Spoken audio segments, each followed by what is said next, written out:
अस्सलाम वालेकुम। आपकी अपनी अनुष्य आपके साथ हाजिर है अपने आज की व्लॉग के साथ। मैं उम्मीद करती हूँ कि आप सब बिल्कुल खैरियत से होंगे और मैं दुआ करती हूँ कि आप सब जहाँ रहें खुश रहें, शादो आबाद रहें, हंसते मुस्कुराते रहें, मेरी वीडियोस को देखते रहें, उन्हें लाइक करते रहें और मेरे चैनल को सब्सक्राइब कर लें। तो आज हम अपनी उस हैरत अंगेज़ कहानी का अगला हिस्सा पढ़कर सुनाएंगे। देखते हैं कि आगे क्या हुआ फैसल साहब के साथ। अब मुझे पता चला कि उसकी आंखों की पुतलियां गैर मामूली तौर पर फैली हुई थीं और इंसानी आंखों की तरह नहीं थीं बल्कि बिल्लियों की तरह अमूदी थीं, जर्द जर्द जिनसे रोशनी की शुआएं निकल रही थीं और मैं उन आंखों में डूबता चला जा रहा था। मेरी दाईं कलाई एक जगह से उधड़ी हुई थी, उससे खून निकल रहा था, गर्म गाढ़ा खून, और कोई ज़ुबान उस खून को चाट रही थी, शप शप। जैसे फिर ऐसी आवाज़ जैसे खून की लज्जत ले रही हो। वह ज़ुबान एक मकरूह जानवर की थी। वो जानवर मेरी कलाई से भिड़ा हुआ था। शायद उसी ने अपने दांतों से मेरी कलाई उधेड़ दी थी और कलाई से निकलता हुआ खून चाट रहा था, चूस रहा था। मुझ में इतनी ताकत भी नहीं थी कि मैं अपने हाथ को झटक कर उस गलीज़ जानवर को अपने आप से अलग कर देता। वो नेवले की शक्ल का जानवर था। उसने अपनी आंखें मुझ पर गड़ा रखी थीं और मेरी कलाई से मेरा खून चूसता जा रहा था। उस जानवर के जिस्म से ऐसी बू उठ रही थी कि मैं चकरा कर रह गया। फिर खून के बहाव के साथ आने वाली नकाहत। मैंने कुछ कहने की कोशिश की, शायद चीखना भी चाहा था, लेकिन मुझसे चीखा भी नहीं गया। मेरी आवाज़ ही नहीं निकल रही थी। मैंने उठना चाहा लेकिन उठा नहीं गया।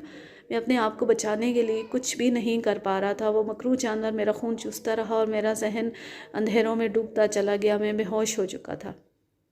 जब आँख खुली, न जाने कितनी देर बाद, मुझे इसका अंदाज़ा नहीं हो सका था, लेकिन इतना ज़रूर था कि रात उतर आई थी और मेरे करीब ही अलाव रोशन था। इस अलाव की रोशनी मुझे वही पुरस्रार आदमी दिखाई दे गया जिसके साथ मैं जंगल के अंदर तक चला आया था।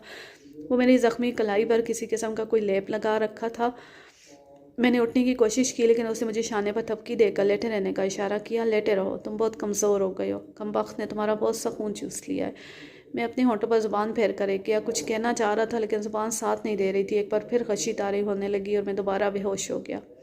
फिर न जाने कितने घंटों के बाद आँख खुली होगी, लेकिन अब दिन हो चुका था। जंगल के इस हिस्से में भी अच्छी खासी रोशनी फैली हुई थी। वो आदमी मेरे पास ही बैठा मेहरबान निगाहों से मेरी तरफ देख रहा था। उसके हाथ में एक गिलास था। ऐसे वो गिलास मेरी तरफ बढ़ा दिया। ये लो, दूध पी लो। उसने कहा, मेरा ख्याल है कि तुमको अब कलाई में तकलीफ़ नहीं हो रही होगी। वाकई इस वक्त कलाई का ज़ख्म तकरीबन भर चुका था और बदन में तवानाई महसूस हो रही थी। मैं बैठ गया। उसने दोबारा गिलास मेरी तरफ बढ़ा दिया। ये पी जाओ, इस वक्त तुम्हें इसकी ज़रूरत है। मैंने दूध पी लिया। मैं खुद को बहुत बेहतर महसूस कर रहा था। तुम बहुत गहरी नींद सोते रहे हो, उसने बताया। मैंने तुम्हें सोने दिया था। आखिर वो क्या चीज़ थी जो इस तरह मेरा खून चूस रही थी? मैंने पूछा। वो एक गलीज़ चीज़ है, उसने बताया। इसी जंगल में रहती है। कई बार वो मेरा खून भी चूस चुकी है। मैं अब बेहतर हूँ, मैंने कहा। मुझे अब यहाँ से चलना चाहिए। नूरी साहब परेशान हो रहे होंगे। हाँ, चले जाओ, अब तो रोशनी भी हो गई है। मैं खड़ा हो गया। उस वक्त मेरी टांगें काँप रही थी। अभी भी पूरी ताकत नहीं आई थी, लेकिन मैं इस मनहूस मकाम से निकल जाना चाहता था। जितनी जल्दी हो मुझे इस जगह से, इस गलीज़ और ख़तरनाक चीज़ से और ख़ुद इस आदमी से खौफ महसूस हो रहा था। मैंने उससे इजाज़त ली और चल पड़ा। मुझे ये अंदाज़ा था कि मैं किस तरफ से आया हूँ, किस तरफ जाना है, इसलिए कमज़ोरी के बावजूद लड़खड़ाते कदमों आगे बढ़ता चला गया। हर चंद कदम बाद मेरी सांसें फूलने लगती थी। बेपनाह कमज़ोरी थी। लगता था कि बस अब बेहोश होकर गिर पड़ूंगा। बस किसी तरह अपनी क़ुव्वत इरादी से काम लेते हुए बढ़ता चला जा रहा था। फिर अचानक एक मनहूस किस्म की भयानक धाड़ ने मेरे पाँव रोक लिए। एक चीता मुझसे कुछ फासले पर मेरा रास्ता रोके हुए खड़ा था। बहुत ख़तरनाक तेवर थे उसके, जैसे वो मुझ पर हमला करने का इरादा कर रहा हो। वो पेट के बल बैठ गया। इस किस्म के दरिंदे हमला करते हुए ऐसी ही पोजीशन इख्तियार कर लेते हैं। मेरे पास पीछे मुड़कर भाग लेने के अलावा और कोई रास्ता नहीं था। मैंने एक चीख मारी और मुड़कर तेज़ी से इस तरफ दौड़ पड़ा जहाँ से आया था। चीता दोबारा धाड़ा और इसी वक्त किसी ने मुझे थाम लिया। ये वही पुरस्रार आदमी था जो न जाने किस तरफ से आ निकला था, और हैरत यह थी कि उस चीते की धाड़ भी अब सुनाई नहीं दे रही थी। वो शायद वापस जा चुका था। एक बार फिर वही तकलीफ़ दे, घनावना और कर्ब में डूबा हुआ लम्हा। इस बार मेरी दूसरी कलाई उधड़ी हुई थी और वो गलीज़ जानवर आस्ता आस्ता शप शप करता हुआ मेरा खून चूस रहा था। दर्द की एक नाकाबिले बर्दाश्त लहर मेरे पूरे वजूद में रेंग रही थी, लेकिन मैं शायद माजूर हो चुका था। मैं इसे हटा नहीं पा रहा था। इस नेवले नुमा घिनौने जानवर की जर्द जर्द आंखें मुझ पर जमी हुई थीं। शप शप और सड़ सड़ मेरी उधड़ी हुई कलाई से बहता हुआ खून।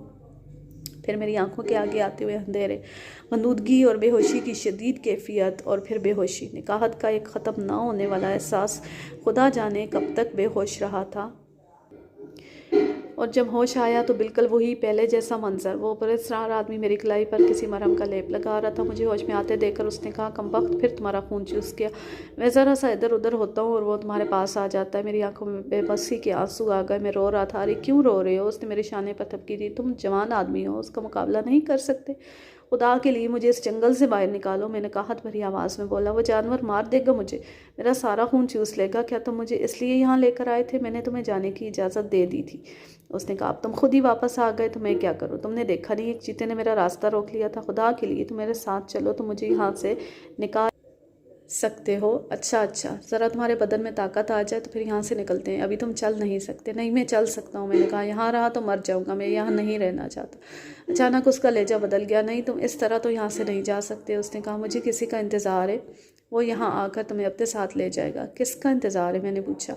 इस दौरान मैं बैठ चुका था। अभी तक मेरा सर चकरा रहा था, खोपड़ी साएं साएं कर रही थी। किसका इंतज़ार है तुम्हें और इस आने वाले से मेरा क्या ताल्लुक़? तुम्हारा ही तो ताल्लुक़ है। वो हंस पड़ा। इस वक्त उसकी हंसी बहुत भयानक मालूम हो रही थी, क्योंकि वो आदमी तुम्हारे लिए ही यहाँ आएगा। वो तुम्हारा बहुत बड़ा हमदर्द है। किसकी बात कर रहे हो? तो मैंने गुस्से में पूछा। कौन है वो आदमी? तुम्हारे नूरी बाबा। उसने बताया।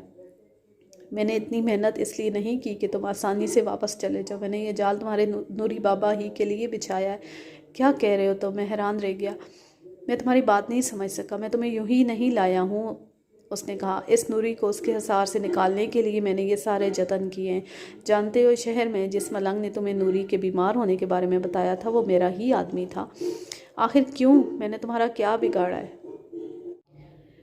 तुमने नहीं, तुम्हारे नूरी ने बिगाड़ा है। वो गुस्से से बोला। वो अपने हिसार में छुप कर बैठा रहता है। वो जानता है कि मैं वहाँ कामयाब नहीं हो सकूँगा, इसलिए उसे हिसार से निकालने के लिए मैंने तुम्हारा सहारा लिया। याद करो, जब तुम बस्ती के सामने से गुजर रहे थे और मैंने मुसाफिर बनकर तुम्हें रोक लिया था। लेकिन तुमने ऐसा क्यों किया? तुम्हारी मुझसे क्या दुश्मनी है? तुमसे क्या दुश्मनी हो सकती है? उसकी आंखें गुस्से से चमकने लगी थी। दुश्मनी नूरी से है और वो आएगा। मैंने उस तक इत्तला भिजवा दी है कि तुम यहाँ मेरे पास हो। वो तुम्हें छुड़ाने के लिए आएगा। इसका मतलब ये हुआ कि तुम मुझे आसानी से जाने नहीं दोगे? मैंने पूछा। सवाल ही नहीं पैदा होता। वो हंसने लगा। बहुत ही मकरूह हंसी थी उसकी। यहाँ आने के बाद कोई वापस नहीं जाता। मैं इस शख्स से बहुत बुरी तरह खौफसदा हो गया था। वो एक अजाब की तरह मुझ पर मुसल्लत होता जा रहा था। मेरा उससे कोई ताल्लुक़ नहीं था। मैं तो उसे जानता भी नहीं था। इसके बावजूद उसने मुझे कैदी बना रखा था, नूरी के लिए। अब मुझे याद आया कि इस पूरी कहानी में बहुत सी बातें अनहोनी सी थीं। इस मलंग का मिलना, नूरी बाबा के बारे में बताना और फिर मेरा बेकरार होकर चल देना। आखिर क्यों? नूरी बाबा से मेरी इतनी कुर्बत भी नहीं थी कि मैं उनके लिए तड़प उठता, परेशान हो जाता।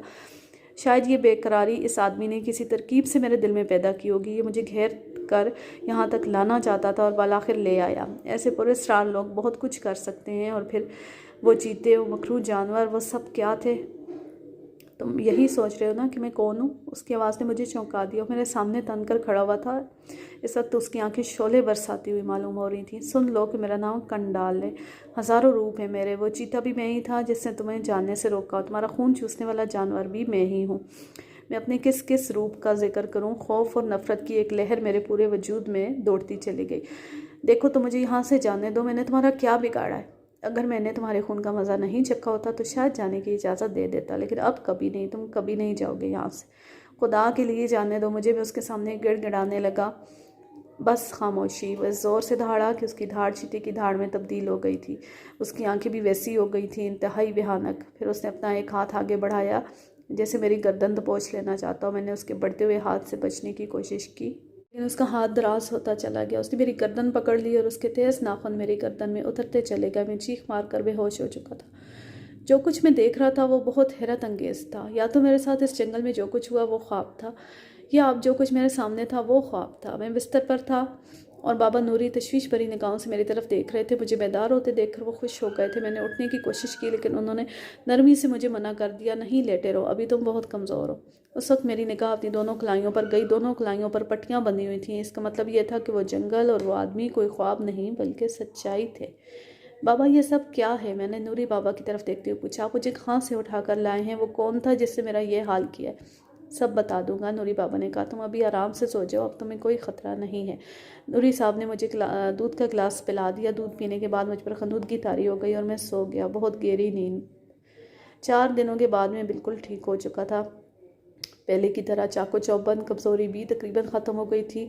तब मैंने नूरी साहब से पूछा, आपने मुझे बताया नहीं कि मेरे साथ ये सब क्या हुआ था, तुम बताओ तुम्हारे साथ क्या गुजरी। मैंने उन्हें अब तक की सारी कहानी सुना दी।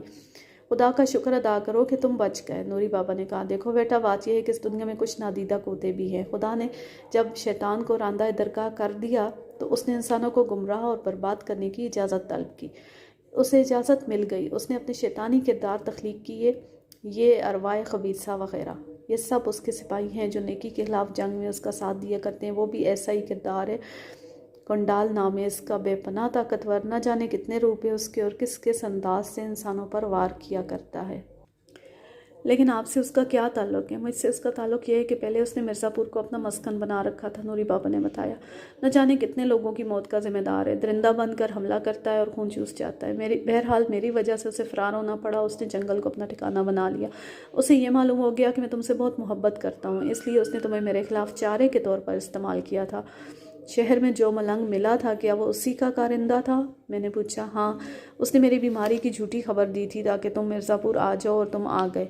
मैं उसी वक्त खटक तो गया था, लेकिन पूरी तरह समझ नहीं पाया था कि उसने मुझे चैलेंज करते हुए बस्ती के 2-3 आदमियों को अपनी दरिंदगी का शिकार बना लिया। फिर तुम बराह रास्त उसके चंगल में गिरफ़्तार हो गए और वो मुझे मजबूर करके अपने साथ ले गया। लेकिन आपको कैसे पता चला कि मैं जंगल में हूँ? बेटा, शैतानी क़ुव्वतों के मुकाबले में रहमानी क़ुव्वतें भी होती हैं। तुम्हारी गुमशुदगी ने मुझे परेशान तो कर ही दिया था। मैं ये समझ रहा था कि शायद खुदा ना करे तुम किसी दरिंदे का शिकार हो गए हो। मैं ये समझ रहा था कि शायद खुदा ना करे तुम किसी दरिंदे का शिकार हो गए हो। फिर एक दिन ये पता चल गया कि तुम्हें ले जाने वाला कौन था। मैं फ़ौरी तौर पर तुम्हारी मदद के लिए पहुंच गया। अब तुम्हें क्या बताऊं कि वहाँ क्या क्या हुआ। बहरहाल मैं तुम्हें उसके चंगल से निकाल कर ले आया हूँ, और वो खुद कहाँ है? वो फ़रार हो गया। नूरी बाबा ने कहा, अब तुम्हारे लिए कोई ख़तरा नहीं है। मैं तुम्हें अपने साथ शहर ले जा रहा हूँ। अजीब कहानी थी। न जाने इस दुनिया में कैसे कैसे भेद पोशीदा हैं, कौन कौन सी ताकतें इंसान को बर्बाद करने के दर पर रहती हैं। इंसान वाकई बहुत कमज़ोर है। हमारे इर्द गिर्द बहुत कुछ है। ये तरह तरह की बीमारियां, परेशानियां, उलझनें, आखिर ये सब क्या हैं? ये सब इन्हीं शैतानी क़ुव्वतों के हथियार हैं, असले हैं। वरना खुदा तो रहमान ही रहमान है। नूरी बाबा मुझे लेकर शहर आ गए। उन्होंने सख्ती के साथ ताकीद कर दी थी कि मैं किसी को भी अपने ऊपर गुजरने वाली दास्तान ना बताऊं, वरना सब खौफज़दा हो जाएंगे। मैं खुद भी नहीं चाहता था कि मैं अपनी इस उलझन में किसी को शरीक करूं। अब सब कुछ ठीक तो हो ही चुका था, लेकिन शायद कुछ भी ठीक नहीं हुआ था। फिर एक रात वही एहसास, वही बेपनाह दुख तकलीफ़ का एहसास, इसके साथ चपड़ चपड़ की आवाज़ें। मैं इस वक्त किसी जंगल में नहीं था, अपने घर में था, अपने कमरे में था, अपने बिस्तर पर था कि यह सिलसिला शुरू हो गया था। मैंने दर्द की बेपनाह लहर के साथ अपनी आंखें खोल दी। वही मकरू जानवर मेरी एक कलाई से चिमटा हुआ मेरा खून चूस रहा था, उसकी वही भयानक जर्द और सर्द कर देने वाली आंखें। मैंने एक चीख मारकर उसे झटक देना चाहा, लेकिन उसके तेज़ छोटे नोकीले दांत मेरी कलाई में पेवस्त हो गए थे। मैं अपनी पूरी कोशिश के बावजूद उसे झटक नहीं पा रहा था। फिर जैसे मेरी चीखें दम तोड़ गई थीं, आस्ता आस्ता नकाहत आती जा रही थी, आंखें बंद होती जा रही थीं, फिर आंखें बंद हो गई। दूसरी सुबह मेरे घर वाले मेरे बिस्तर के पास खड़े थे। बेटा, तुम्हें क्या हो गया है? अबू ने पूछा। ये तुम्हारी कलाई क्यों ज़ख्मी हो रही है? ये बिस्तर खून से क्यों भरा हुआ है? ये इस वक्त पूछ रहे हैं क्या रात को मेरी चीखें सुनाई नहीं दी थी? नहीं, हमने तो कोई चीख नहीं सुनी, इसीलिए तो हैरान हो रहे हैं। मैंने इस वक्त भी उन्हें कुछ नहीं बताया। पता नहीं ये मेरी गलती थी या एहतियात। मेरी ज़ख्मी कलाई पर मरहम पट्टी कर दी गई। घर वालों के लिए ये बहुत हैरत अंगेज़ और तशवीशनाक सूरत हाल थी। मैं दिल की गहराइयों से नूरी बाबा को याद कर रहा था कि शायद वो इस तरफ आ निकले। वो तो मेरी तरफ से मुतमईन हो गए थे, लेकिन वो खबीस अभी तक मेरे पीछे पड़ा हुआ था। उसने मेरी जान नहीं छोड़ी थी। मोरखा 18 अक्टूबर सन 1998। ये जो वाक़यात आपने पढ़े होंगे, ये मेरे बड़े भाई फैसल दानिश की सरगुज़श्त है। भाई साहब को डायरी लिखने की आदत थी। वो ख़ुद पर गुजरने वाले वाक़यात अपनी डायरी में लिख लिया करते थे। हम घर वाले उनकी कहानी में इस वक्त शामिल हुए जब वो मिर्ज़ापुर से नूरी बाबा के साथ वापस आए थे। उनकी हालत रोज़ बरोज़ ख़राब होती जा रही थी। हर सुबह उनकी कलाई उधड़ी हुई मिलती और पूरे बिस्तर पर खून फैला होता। वो कमज़ोर होते जा रहे थे। हमने बहुत इलाज करवाया, डॉक्टर्स, माहिरीन नफ्सियात वग़ैरह, लेकिन कोई फ़ायदा नहीं हुआ। सबसे पुरस्कार बात यह थी कि उनकी कलाई क्यों हर रात ज़ख्मी हो जाती है, कौन आकर ज़ख्मी करता है, ये किसी तौर पता नहीं लग रहा था। फिर तय पाया कि ये कोई शैतानी चक्कर है, किसी डॉक्टर वगैरह के बस का रोग नहीं है। इसके लिए किसी रूहानी शख्स से रब्ता करना होगा, और ऐसा शख्स सिर्फ नूरी बाबा हो सकते थे। लेकिन बदकिस्मती ये कि जब हम नूरी बाबा से मिलने मिर्ज़ापुर पहुँचे तो पता चला कि उनका इंतकाल हो चुका है। हम बहुत दिल गिरफ्ता और मायूस से वापस आ गए। खुदा जाने मेरे भाई फैसल दानिश के साथ क्या होने वाला था, किस तरह उन्हें इस अजाब से निजात मिलती। मोरखा 12 नवंबर सन 1998।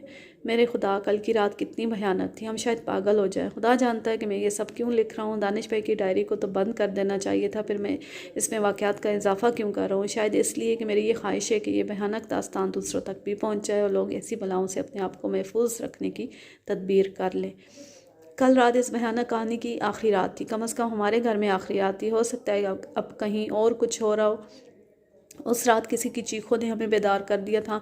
हम सबों ने इस तरफ दौड़ लगा दी जिस कमरे से चीखने की आवाज़ें आ रही थी। वो चीखें फैसल भाई की नहीं थी बल्कि शबाना की थी। हमारी छोटी बहन और फैसल भाई उसकी कलाई भंबोड़ रहे थे, उसका खून पी रहे थे।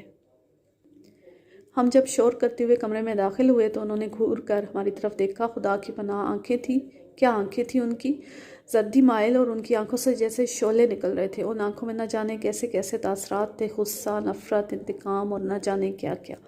और सबसे हैरत अंगेज़ और हौलनाक बात यह थी कि उनकी आंखों की पुतलियाँ तिरछी थीं, जिस तरह बिल्ली की आंखों की पुतलियाँ होती हैं।